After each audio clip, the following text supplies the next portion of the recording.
So the people who didn't know Kali, oh, you play Shatong. I'm like, you're right. Do you know what that is?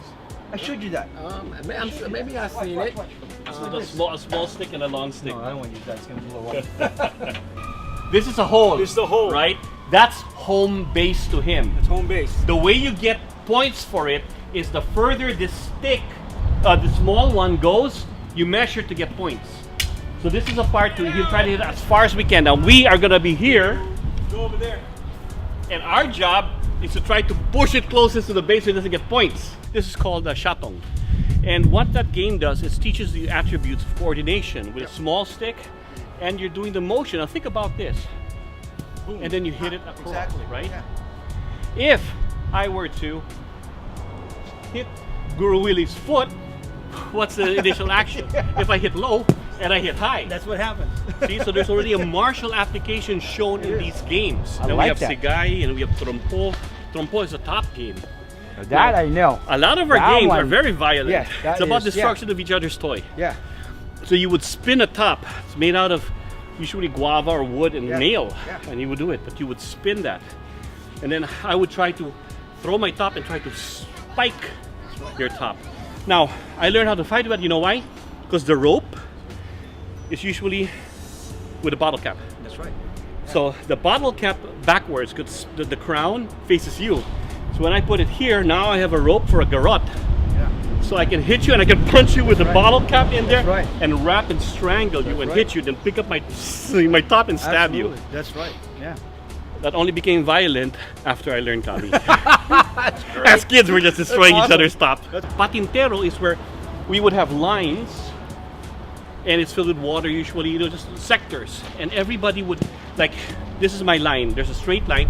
You can only go across. Your job is to get across and back.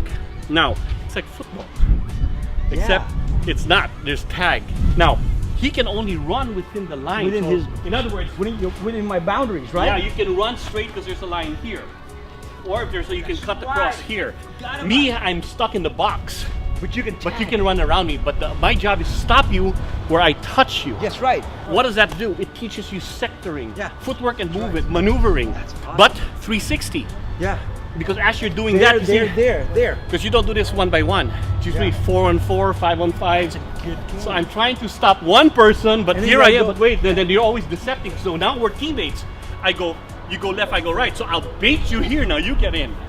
So as you're going in, That's tactics. it is tactical. Battle tactics. Very, because when you go in, When I go, I beat it here. Now I go here to get him, then another guy will go in, and as a team. A lot of our fighting arts were taught as games. Yep, absolutely. Sepak takraw, right? Takyan, That's you know, right. we do that. Yeah. So as a game to a child, you teach them the attributes, but you don't teach them the martial way. Why?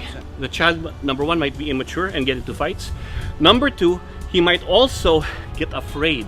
You see, if I gave this to a kid and he thinks it's a fighting weapon, the kid can get traumatized and never pick it up.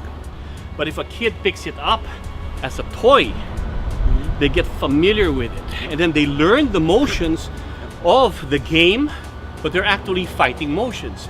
Now, when the kid gets older, to his teen years, and is a little bit more mature, that's when the parent will tell them, here's the fighting application. He goes, stuff. He goes, no, it's Kali. Kali, like from California. That is the jab. See, that is the cross, and that's the hook. That's the uppercut.